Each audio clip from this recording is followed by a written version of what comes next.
Good evening, I'm Maciej Mikos and you're watching World News Tonight, live from Warsaw.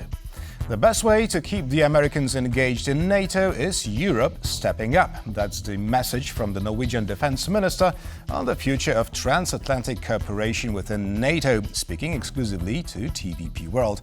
More on that in just a moment, but first let's take a look at tonight's headlines.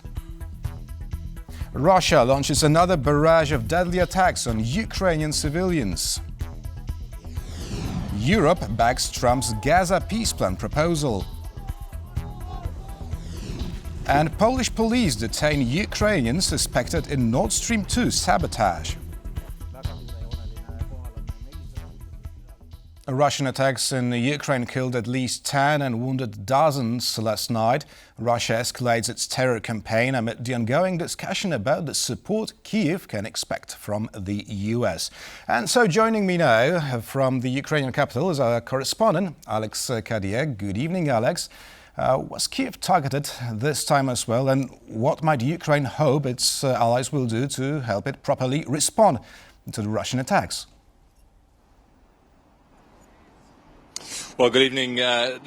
Thankfully, Kyiv not targeted, and it has to be said, a smaller wave of attack in the last day or so. Around more than 60 drones, most of which shot down, but 19 hit their targets. Around 10 people killed, including an entire family in the Sumy region, a 35-year-old father, 26-year-old mother, and their children aged 6 and 4. Another 60-year-old woman in the same region killed as well. We've seen an attack in the city of Dnipro, in the center of the city, which killed 1, and we understand injured more than a dozen. So certainly that Russian violence and brutality continuing throughout Ukraine, throughout civilian populations of this country as well, which begs the question, what more does Ukraine need to defend itself? The big question, of course, is about long-range Tomahawk missiles from the US, something that the Ukrainians have wanted for a long time, but never been given or sold from the United States. Their range up to 2,500 kilometers. That would allow Ukraine to hit deep into Russian territory, into some of the air bases that are used to attack this country's cities on a regular basis. And of course, that question very much top of the agenda at the Warsaw Security Forum, as you rightly mentioned. TVP World spoke exclusively to Marcin Przedac, who is a key advisor to President Nawrocki, about whether or not he thinks Ukraine should be given Tomahawk missiles. If we want Ukraine to be efficient in their defensive measures, they need to have equal chances to do that. I mean, to paralyze the logistics lines, which are far away from the front line. So with regard to that, or based on that, we would welcome that kind of decision, which is not made yet. So clearly that European, that Polish support for Ukraine on show there by a key advisor from President Nawrocki. We've seen similar commitments from other European countries in the last few weeks and the last few days. But the question, as it has been for the last 8 months for Ukraine since January of this year, is what will the Trump administration decide to do? Clearly, Vice President J.D. Vance, Keith Kellogg saying that it is being considered that these long-range missiles may be sold or given to Ukraine. Well, again, TVP World at the Warsaw Security Forum is speaking to Georgette Moschbacher, who's a former U.S. ambassador to Poland, appointed by Donald Trump, a supporter of Donald Trump, asked whether or not Donald Trump will give up on Ukraine or not. This is what she had to say. And you heard what he said about the incursion of those drones into Poland. He said, shoot them down. And that was a clear message that he is supporting Ukraine, and he's sending a message to Putin that he is going to stand with the European coalition, with NATO, that Putin can only not go any further. And it's time to stop this. So perhaps still some hope of US support for Ukraine in the face of Russian brutality, but frankly speaking, on the ground here in Kyiv and the rest of Ukraine, these high-level discussions across Europe are a sense of frustration, because the reality on the ground remains tragic in so many instances. A 6-year-old, a 4-year-old and their parents are dead today. The Ukrainians say they need more support as soon as possible. That was Alex Kadia reporting from Kyiv. Thank you very much, Alex, and of course, stay safe. Croatia is ready to supply Hungary with additional oil to help it decouple from Russian energy. But Prime Minister Viktor Orbán's government dismisses the option. Orbán himself recently added fuel to the fire by claiming that Ukraine is not an independent sovereign country. Kazimierz Łysiak has more on Hungary's reliance on Russian energy. Hungary imports some 5 million tons of Russian crude oil annually, but according to Croatia, it doesn't have to.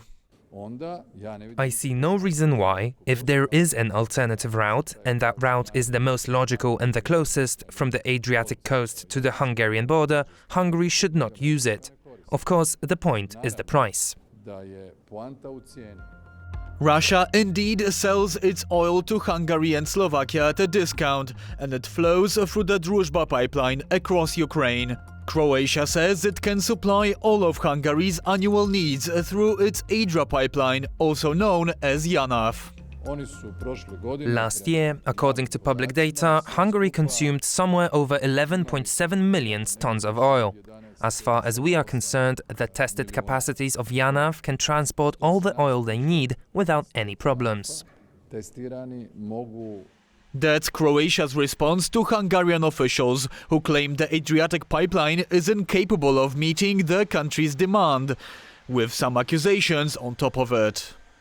The Adria oil pipeline is simply incapable of transporting large quantities of oil over long distances without interruption and at high pressure. It must also be recognized that the Croatians are taking advantage of us and profiting from the war situation. Hungary and Slovakia remain the only two EU members temporarily exempt from the bloc's total ban on imports of Russian oil until 2027. Prime Minister Viktor Orbán also doesn't shy away from criticizing Ukraine, and he went a step further on Monday. Ukraine is not an independent country. Ukraine is not a sovereign country. Ukraine is financed by us. The West gives it funds, weapons. Ukraine's foreign minister responded by saying Orbán is intoxicated by Russian propaganda. We will be eager to hear his thoughts on state sovereignty and independence once he has broken free from his dependence on Russian energy. Hungary itself has also received a total of at least 60 billion euros from the European Union since it joined the bloc in 2004. This money was crucial in the country's economic growth over the past 2 decades. So why is Viktor Orbán now joining lack of sovereignty with outside funding? His popularity has dropped, and as you know, there is a strong challenger finally since last year, and Péter Magyar's Tisza party is ahead according to the polls, which doesn't mean that he would definitely win, but Orbán is panicking. Even last week's phone call from US President Donald Trump, who says European countries need to stop purchasing Russian energy, hasn't led to Orbán budging on the issue. Russian oil keeps flowing to Hungary for now, and the country will vote in parliamentary election in April 2026. For TVP World, I'm Kazimierz Łysiak. The EU's overall reliance on Russian fossil fuels has greatly decreased over the course of the war in Ukraine. The shutdown of Nord Stream 1 and 2 pipelines linking Russia with the West has also largely contributed to the recent situation. Today, Polish police detained a Ukrainian national suspected of participating in the sabotage of the undersea infrastructure in 2022. Sonia Gatabyszczan takes a closer look at the investigation. An older case. Resurfacing, a Ukrainian man was detained in Poland on suspicion of involvement in the Nord Stream gas pipeline explosions in 2022. The suspect, Volodymyr Z, was wanted on the basis of a European arrest warrant issued by a German court. The German side suspects my client of participating in sabotage aimed at destroying infrastructure belonging to, among others, Russian gas giant Gazprom. As a result of this sabotage, gas supplies between the Federal Republic of Germany and the Russian Federation were halted. My client has denied any involvement in these activities. A few months after Russia launched its invasion of Ukraine, 3 out of 4 Nord Stream gas pipelines connecting Russia to Germany were damaged by explosives in the proximity of the Danish island of Bornholm, largely cutting Russian gas supplies to Europe. The German prosecutors investigating the incident issued an arrest warrant against the diving instructor Volodymyr Z in August 2024. However, some experts note that an operation like that might have been impossible for civilians like the suspect. Because you need to dive on the depths of 80 meters and you should have special equipment which should be passed through the border. So it's quite huge financement needed and huge resources needed to do such operation. No one claimed responsibility for the attack. Ukraine denied being involved. Western countries suspected Russia, while Moscow accused the US and UK. The suspect's lawyer said his extradition to Germany would be challenged. In his view, the war in Ukraine makes the warrant inadmissible, particularly as Gazprom, the pipeline's owner, is financing military operations in Ukraine. For TVP World, I'm Sonia Gatabishchan. And we're staying on the topic of Russian energy. With its supplies to Europe increasingly cut off, Moscow is looking east for buyers. However, that shift risks making the Russian economy more dependent on China than ever before. Maciej Wilowski brings us the latest. Russia's gas exports and its economy are becoming increasingly reliant on China. According to forecasts from Russia's economy ministry, gas shipments to China next year are expected to be at least 27% cheaper than those to other markets, including Europe and Turkey. While Europe has largely phased out imports of Russian crude, with Hungary and Slovakia being notable exceptions, Russian natural gas is still flowing. Most of this gas is being transported via the Turk Stream pipeline connecting Russia and Turkey before being routed through the Balkans into other parts of Europe. Pipelines further north, however, such as Nord Stream, Yamal Europe, and Brotherhood have been decommissioned since the Russian invasion of Ukraine. In response, Russia has diversified its energy exports away from Europe. India and China rather have supported Russia in avoiding the sanctions. Also some other countries like Kazakhstan and so on.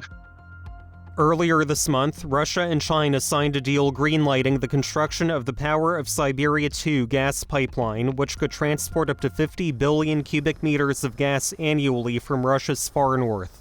It supplements an existing Siberian pipeline of the same name. The deal highlights Russia's deepening energy ties and growing dependence on China. Russia could become reliant on China for another need: critical technologies used in oil and gas extraction. Russia, in present circumstances, because of the Western sanctions, has a limited access to the most sophisticated technologies, most sophisticated equipment. So Russians are looking to India, to China. But the shift east hasn't been enough to offset the lost revenues from Europe, and it's affected the profitability of Russian state energy giant Gazprom. In 2023, the energy giant posted a record annual loss of 629 billion rubles, its first annual loss in a quarter century. Though the company became profitable again in 2024, its core gas business posted a record loss of 1 trillion rubles. Russia's deepening ties with Asia may have provided its economy a lifeline, but the country risks becoming more dependent than ever before on China. Maciej Wilowski for TVP World.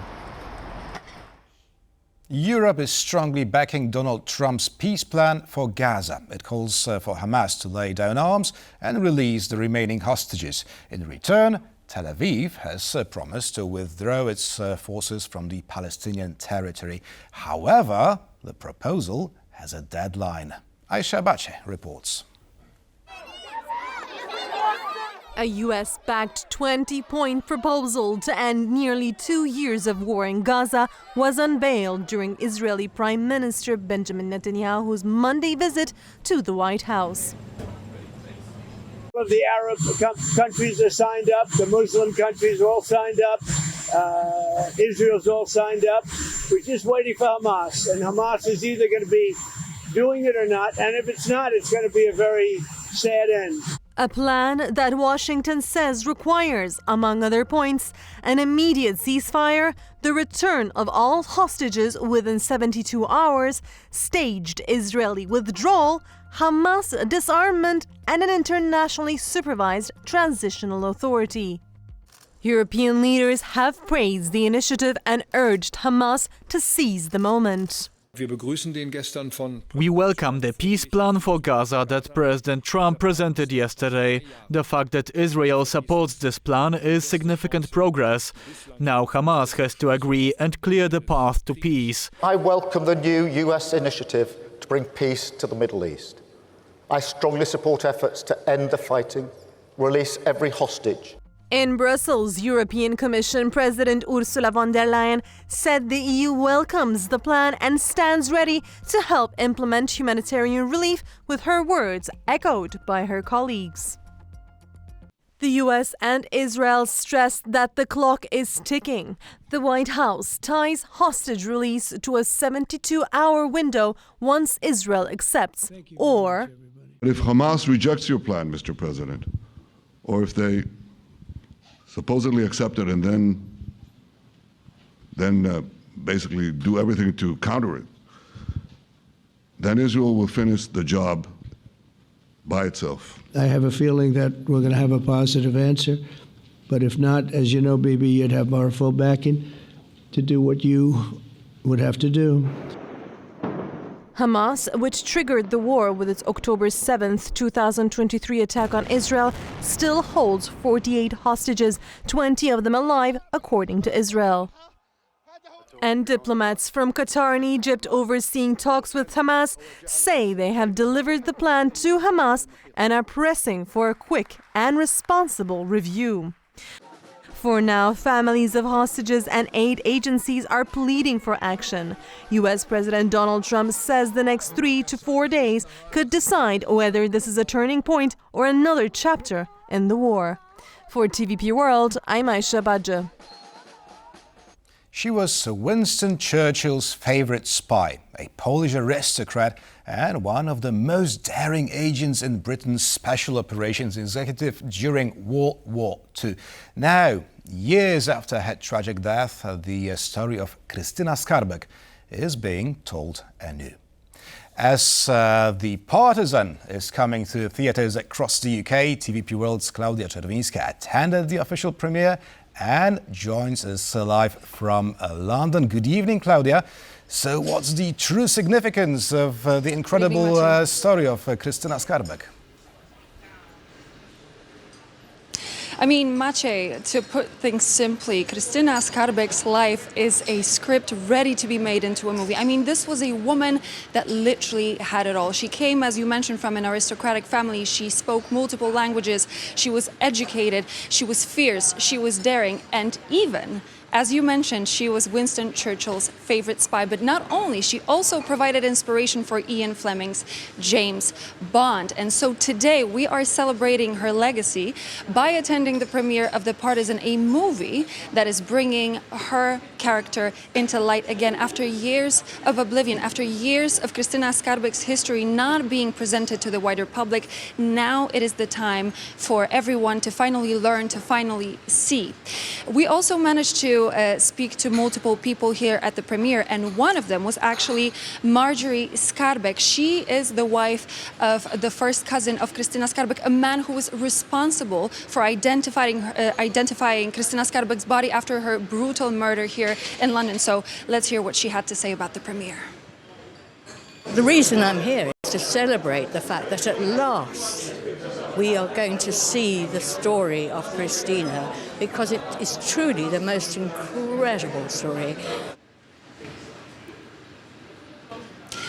And so, as you can see, Krystyna Skarbek was a force to be reckoned with. And so this biographical thriller, spy thriller, is going to keep you all at the edge of your seats. So if you have an opportunity, you can finally see The Partisan in movie theaters. Maciej. That was Klaudia Czerwińska reporting from London's premiere of The Partisan. Thank you very much, Klaudia. And now we bring you an exclusive interview with Norway's Defence Minister, Tore Sandvik, on his country's and NATO's preparedness in face of the threat from Russia. The interview was conducted by Adam Yasser at the Warsaw Security Forum. And that's all for World News Tonight from me. Thank you and see you soon back here on TVP World. Hello, welcome to TVP World. I'm Adam Yasser.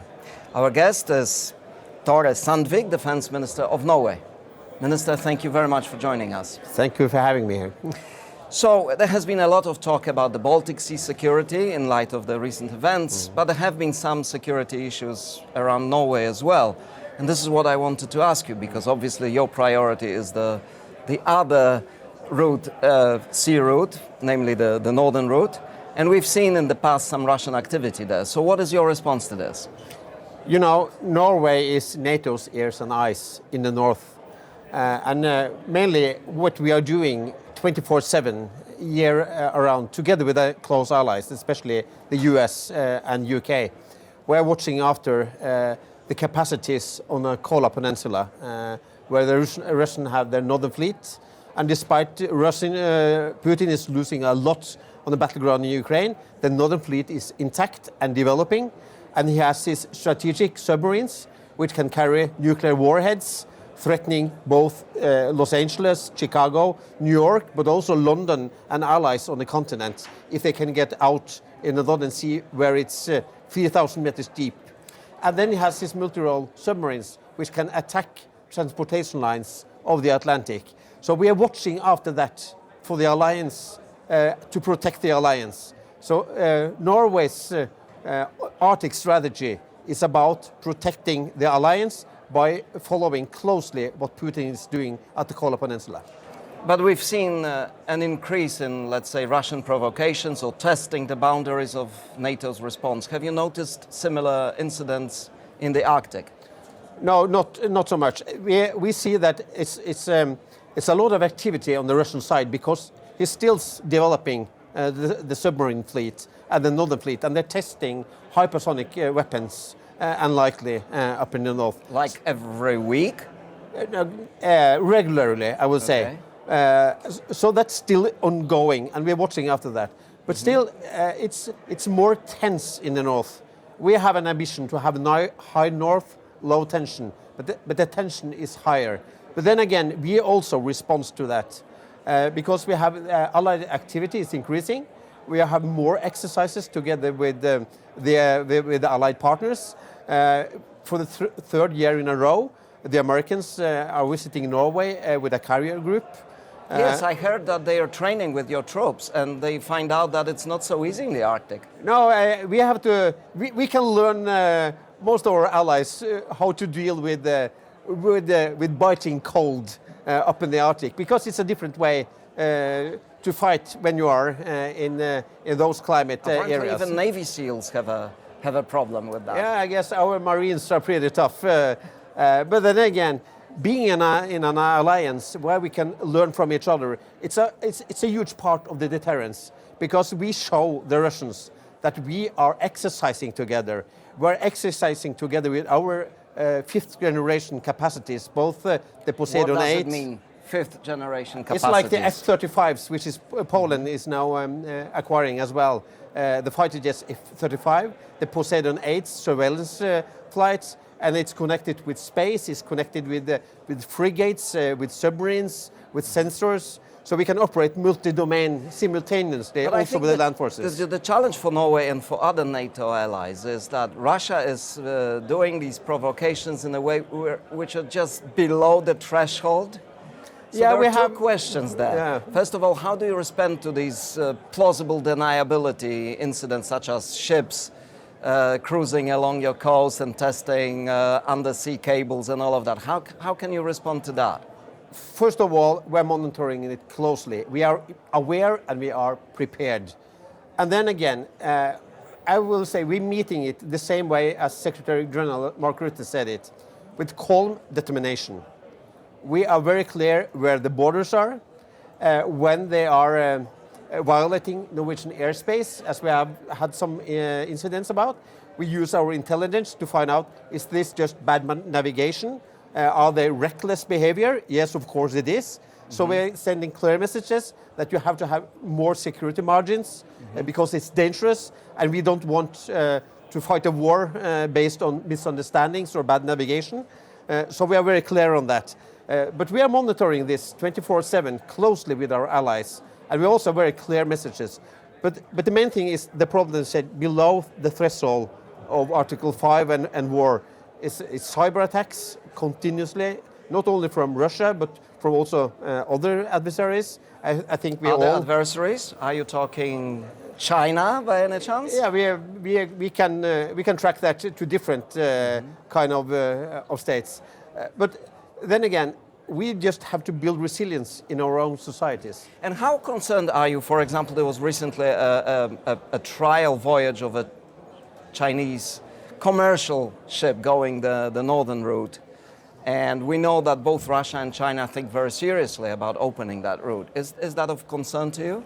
What we know is that when the melting polar ice makes it more possible to have commercial activity in the Arctic, this is a challenge and an opportunity. It's an opportunity for resources, and it's the same for the Russians. It's opportunities for resources and commercial activity, but also it makes it more tense because you have strategic competition. And the Russians, they have an ambiguity about the Chinese coming up to an area where they want to be the hegemon. But we are tracking this closely. And for us, it's also important to have low tension, but also to be aware and prepared. We are preparing for war, to avoid war. So deterrence is a huge part of what we're doing up in the north. And can you tell us Finland's membership in NATO? In what sense is it addressing also your concerns when it comes to the north? Is it increasing the risk for you, or is it on the contrary reducing the risk? It makes Norway very much safer. Explain it to us. Both Finland and Sweden into NATO makes the Nordics safer. We now have a fleet of 250 fighter jets, both the JAS Gripens and F-35s from Denmark, Sweden, Finland and Norway. And then of course we also have UK.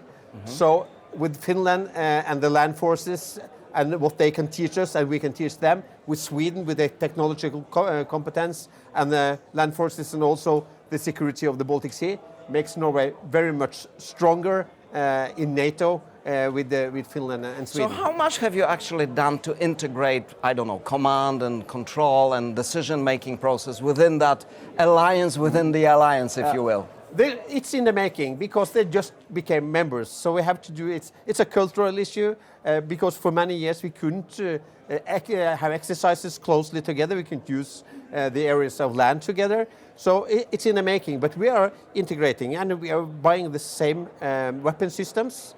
That's a good beginning. But we do that with many of our allies. We just went to a strategic partnership with the UK to buy identical frigates. So we can maintain them together, we can have spare parts together, we can develop them together, we can train the crew together, and hopefully also can sail together. Right. And we do the same with Germany, with submarines. And we are now also writing MOUs with Poland recently, with the Netherlands. So we think that the new NATO, where Europe is stepping up, when everyone is in the weapon store together, we don't want to just make the prices go up. We have to integrate, we have to be interoperable, we have to standardize, we have to have strategic partnerships, and we have to be an alliance where we can also train together and act together. I have a tough question for you, because you said, you cooperate very closely with the UK and with the United States for the reasons that you mentioned. But there is also Denmark, which is a fellow Nordic country with whom you have a long tradition of cooperation, also on military matters, because we were both NATO members. But there is the issue of Greenland. So what is Norway's position on the US proposal to annex Greenland? So Greenland is part of the Kingdom of Denmark. And Norway is very clear of that. But isn't that complicating your relationship with the United States? No, we have been very frank with also USA. We are in a family. We are a united family in NATO, so we can speak frankly to our allies. And we are very clear about that. Greenland is a part of Denmark, and we have to have respect for sovereignty and territorial integrity. But the Americans have a point saying Greenland is vulnerable. So what would be your suggestion for making Greenland more resilient to a potential hostile activity? to do more in the Arctic together within NATO. As NATO, with Canada, with the US, with the Nordics. I just went to Denmark together with Truls, my colleague in Denmark, the Minister of Defense of Denmark, and to watch a part of an exercise where also the Norwegian National Guard took part to defend Greenland, which is also important for search and rescue issues. Sure. But doing that together within the alliance is important also. So there we can give the US an important point. We have to. So you have to prove to the US that yeah. Okay. We have to do it together. Last question, because we only have 30 seconds. But do you think 10 years down the road, NATO is going to become much more European than it is now? I think NATO in that time will be much stronger, because I think the best way to keep the Americans engaged within NATO, which is important also for the US, is that Europe is stepping up. That's the best way to engage them. And that makes US stronger, that makes Europe stronger, and that makes also our allies in the Indo-Pacific stronger and safer. So the best way to do it is Europe is taking more responsibility for our own security, but within the frame of NATO, we still need US still needs us. We're watching the submarines in the north. They are pointing the nukes for the Russians. They are pointing to US, not mainly to Norway. So this is homeland defense for US, for UK, and for Europe, and we're doing this together. Minister, thank you very much. Thank you. Thank you very much for watching. Stay with us for more news and analysis.